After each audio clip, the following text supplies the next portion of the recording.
Well, the calendar may say September, and we are heading sooner or later to autumn and winter. But Shakespeare and Company is still rolling on with an incredible season. A performance now that is running through October the 7th at Shakespeare and Company is a show called, now I'm not sure whether it's HIR or HIR, but by Taylor Mack. But right now we have the director, Alice Reagan, with us. Alice, thanks for joining us. Thanks so much. So is it, do you say that just HIR? It's actually pronounced here. Here we got, that's why I said it the second time. I wasn't quite sure. Now this play, I take a look at it. Now you've got a couple of longtime company members performing in this, right? Yes. Elizabeth Aspenleader and John Haddon. All right, let's talk a little bit about the play itself. What made it so intriguing, and that you figured that you would like to do it this year?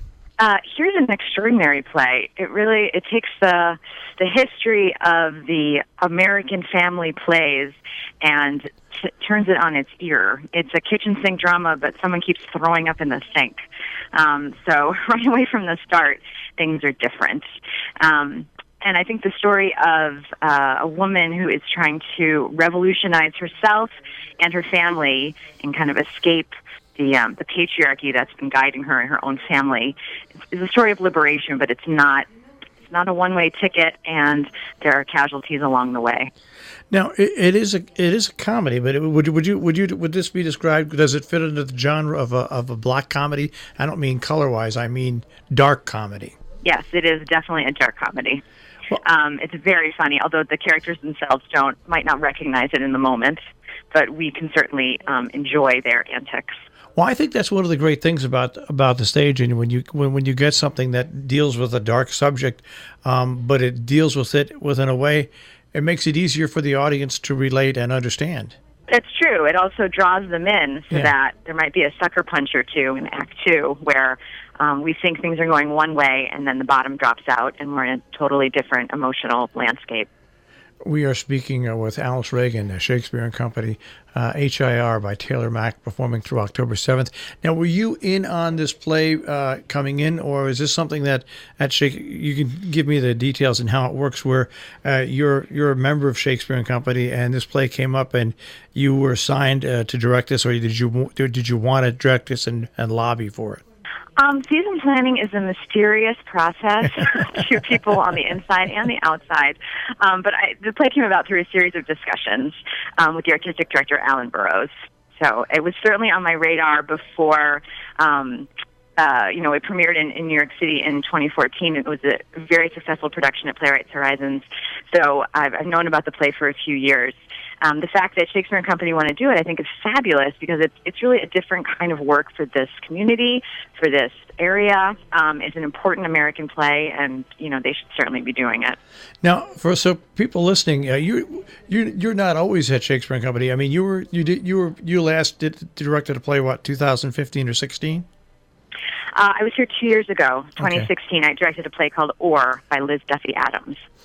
Now, are you solely a director, or are you also an actor? Only a director. Please don't stick me up there. That is all that I do and all that I'm capable of doing. Well, I was going to, because you see now some people do both. Did you start off as an actor, or did you just say, I want to be a director right from the get-go? I acted in high school and a little bit in college, but it was pretty clear that I wanted to be on the side where I could see what was happening, the whole show. I wanted to see the whole thing. So I've been directing for about 20 years. Now, when you direct a show, I don't know how people out there can relate to a director, but it's almost like you're a maternity doctor, I would think, and you are supervising the whole thing, and then all of a sudden, boom, there's the birth of the play, and then you move on to the next thing. But it must be quite an intense emotional experience. I would say so. I mean, the fact that the director leaves after opening night is surprising to a lot of people. But the stage manager is the one who maintains the show, as it's called, and makes sure that things keep happening. If a prop breaks, it gets fixed. Lines don't get dropped, and so the director really becomes superfluous after opening night. It's just about maintaining the show, and of course, the actors' performances deepen and may change a bit, but they're going to stick to what we have agreed upon in the rehearsal period. You know, I'm glad you mentioned stage manager. I only really was in one show, professional, where professionals were, and it was The Music Man. I was Marcellus Washburn, and the person who saved the day for me and made it really happen was the stage manager. Yeah. They're an important, often unsung hero. Not unsung by me, but by people who might not know, how a show runs. Just made me feel more at home, especially it was a 2-week run, especially the first few nights, made me feel more at home and more secure knowing that someone was there. It was quite an experience. So now you're directing this, and you'll be, like I said, this will be up and running and run through October the 7th. What is next for you? I mean, do you take time off in between each event, or do you try to keep going from play to play to play?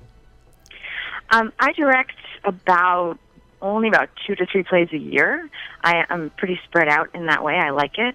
I have a family. I'm the mother of a 10-year-old son, and so being out of town is not something I can do all the time or would want to do. And then I also teach. I teach directing at Barnard College. So I've got some areas of my life beyond working at a professional theater like Shakespeare and Co. What's interesting about that is teaching is basically directing, but I won't say more important, but a vital director.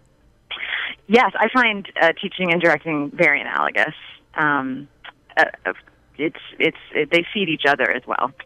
All right, so we've got HIR going through October 7th at Shakespeare and Company. I'm going to just ask final question out of the blue. What is your favorite play to watch, and what is your favorite to direct? Well, let's see. My favorite play to watch, I'm going to say, is a new play that's happening in New York City. And I'm going to say there are so many new plays happening in New York City by fabulous women writers of color right now. And I'm really excited by new plays by Jackie Sibley's Brewery is a playwright that I'm really watching very carefully. And favorite play, too. What was the next one? To direct? To direct. I mean, of all the plays you've directed, which one? And I'm not talking about how the company came together. It was just fun. The play was fun and went by quicker than you could imagine. Well, this is a gimme. I mean, it's got to be here because the show that I'm working on right now, the actors are phenomenal. The design is off the hook, and we are having a lot of fun. And really, when I'm directing a play, I can't think about anything else I've ever done. So I'm really I'm in it to win it, and there's nothing else in my brain. So Alice, I hope people come see here. All right, Alice, thanks for taking a few minutes out. People don't realize, very big, busy schedule. She's recording this at a time where she could fit it in so they could do tech and stuff like that. Alice, thank you very much. Thanks so much. It was really fun. You're welcome. Once again, Shakespeare and Company. Performances run through October the 7th. Shakespeare.org on the web.